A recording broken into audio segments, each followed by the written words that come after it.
J'avais terminé les cours à 17h30 ce soir-là. J'avais donc décidé d'optimiser le temps qui me restait pour travailler un peu. Je m'installe dans le foyer.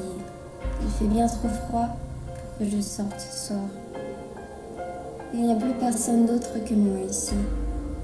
J'entends un bruit métallique puis des rires dans l'autre partie du foyer. Je me dis que c'est sûrement les gens de ma classe qui ont eu la même idée que moi. Je viens de terminer mes maths. Je devrais faire ma physique, mais je viens de réaliser que je n'ai pas mon livre de physique. J'entends de nouveau les rires dans l'autre salle. Moi, je ne ris pas. Et puis encore ce bruit métallique.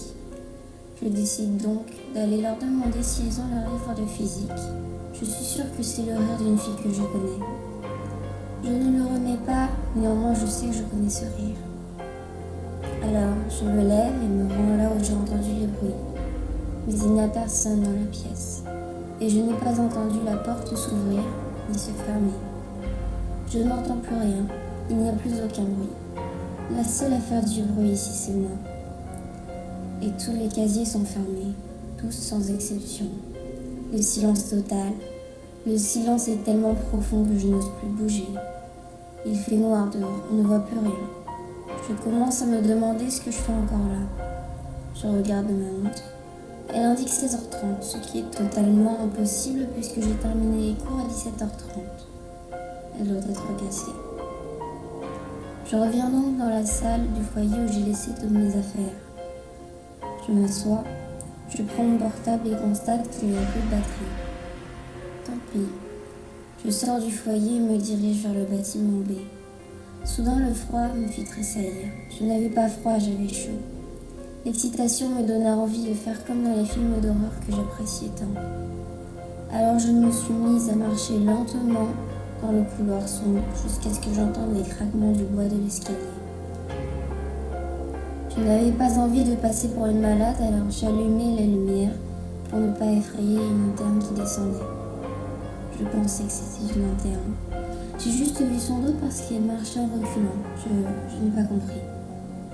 Ayant pris peur, j'ai couru vers le foyer où il y avait de la lumière. Cependant, dès que j'y suis entrée, les lumières se sont éteintes.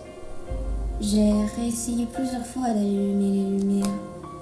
Mais aussitôt que je les regardais, les ampoules brillaient. Je ne sais pourquoi, je me suis mise à chanter. Peut-être pour me réconforter, pour ne plus avoir peur. Et puis j'ai entendu des garçons qui discutaient dans les toilettes. J'avais honte de ce que j'allais faire, mais il fallait bien que je trouve quelqu'un, car j'avais peur. Je ne savais même pas quelle heure il était, tout était noir. À l'extérieur, à l'intérieur, seules quelques formes se distinguaient. Il n'y a personne dans les toilettes. Et quand je suis entrée, les lumières se sont éteintes elles aussi. Comme les vies des garçons, je suppose. J'ai peur. J'ai peur du noir, des ténèbres. J'ai peur des ombres sur les murs. J'ai peur des choses difformes qui se baladent dans la nuit. J'ai peur des ténèbres. Mais les ténèbres... C'est nous.